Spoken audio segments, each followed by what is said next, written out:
أيها المستمعون الكرام، الآن نحن على باب الفراغ من برنامج إخواننا الطلبة، فندعو الطالب من الصف السادس محمد رضوان ملوك فليتفضل وليلقي خطبته حول الموضوع المسجد الأقصى تاريخه وفضائله، ونقف أيضا من خلاله عقيدة اليهودية والنصرانية والصهيونية عن المسجد الأقصى.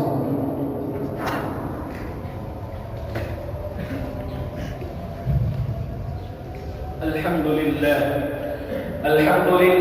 الذي شرف هذه الأمة بالحرمين الشريفين والمسجد الأقصى، وأشهد أن لا إله إلا الله وحده لا شريك له، قدر الأيام دولا بعدله، وجعل العاقبة للمتقين بفضله، وأشهد أن محمدا عبده ورسوله الذي أسري به ليلا من المسجد الحرام إلى المسجد الأقصى، صلى الله عليه وعلى آله وأصحابه الذين فتحوا البلاد وقلوب العباد، فزاد الله فضلهم فلا ينكر ولا يحصى، وسلم تسليما كثيرا إلى يوم يجزى فيه الطائع بطاعته ويؤخذ العاصي بما عصى.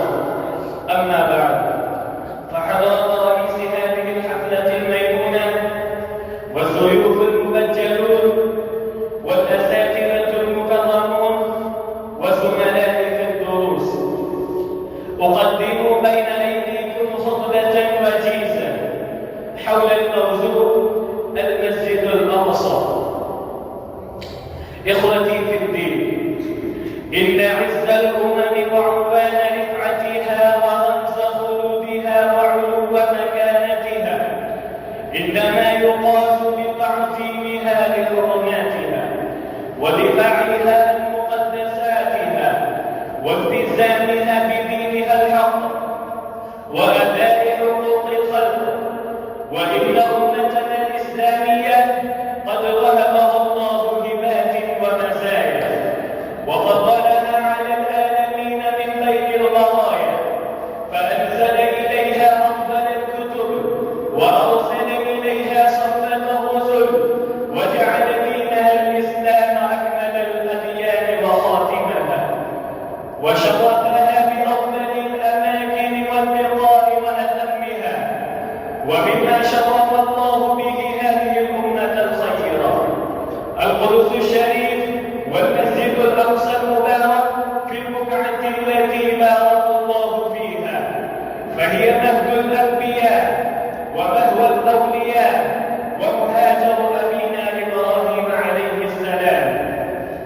وإن لمدينة القدس الشريفة والمسجد الأقصى مكانة عالية في ديننا ومنزلة عظيمة في قلوبنا، فالمسجد الأقصى ثالث المساجد فضلا ومنزلة في الإسلام. أيها المسلمون، إن المسجد الأقصى هو ثاني مسجد طبع في الأرض كما روى البخاري في صحيحه عن أبي بكر رضي الله تعالى عنه قال: قلت يا رسول الله، أي مسجد وضع في الأرض أولا؟ قال عليه الصلاة والسلام: المسجد الحرام. قال أبو بكر رضي الله تعالى عنه: ثم أي يا رسول الله؟ قال عليه الصلاة والسلام: المسجد الأقصى. قال: كم بينهما؟ قال عليه الصلاة والسلام: 40 سنة. ثم أينما أدركت الصلاة بعد فصلي فإن الفضل فيه. وهو أحد القبلتين الذي أمر بالصلاة إليه شطرا من حياته عليه الصلاة والسلام، فإن المسلمين صلوا إليه حتى بعدما هاجروا إلى المدينة لبثوا سنتين كاملتين يتوجهون في صلاتهم إلى المسجد الأقصى كما توجهوا إليه لما كانوا في مكة، بل إن مسجد قباء أول ما بني متجها إلى المسجد الأقصى ثم عطل بعد ذلك. ويوجد في المدينة مسجد القبلتين ولا يزال على هذا. وقد كان النبي صلى الله عليه وسلم أرسل بعض أصحابه إلى مسجد القبلتين لأجل أن ينبههم بتحويل القبلة من المسجد الأقصى إلى المسجد الحرام، فتحولوا وهم في أثناء صلاتهم. هو الذي أسري به عليه الصلاة والسلام إليه قبل أن يعرج به إلى السماء، كما قال الله جل وعلا: سبحان الذي أسرى بعبده ليلا من المسجد الحرام إلى المسجد الأقصى الذي باركنا حوله لنريه من آياتنا إنه هو السميع البصير. وذكر النبي صلى الله عليه وسلم له قضايا، من ذلك ما رواه الإمام أحمد في مسنده وابن ماجه في سننه أن ميمونة رضي الله تعالى عنها قالت: يا نبي الله أخبرنا في بيت المقدس. قال عليه الصلاة والسلام: أرض المنشر والمحشر ابتوه فصلوا فيه، وهو أحد المساجد الثلاثة التي لا تجوز أن تشد الرحال إلا إليها، كما في الصحيحين. قال عليه الصلاة والسلام: لا تشد الرحال إلا إلى ثلاثة مساجد: مسجد الحرام ومسجد الأقصى ومسجد هذا.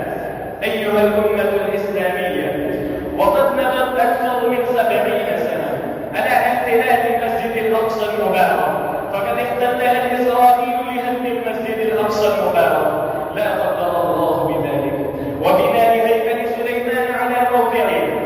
ودعم على هذا الاحتلال النصارى، لأن إقامة هيكل سليمان في موضع المسجد الأقصى ليست عقيدة يهودية فقط، كلا، بل هي عقيدة يهودية مسيحية صهيونية. يعتقد المسيحيون النصارى أنه إذا أقام اليهود هيكل سليمان خرج المسيح الدجال الذي هو المهدي الذي تنتظره اليهود.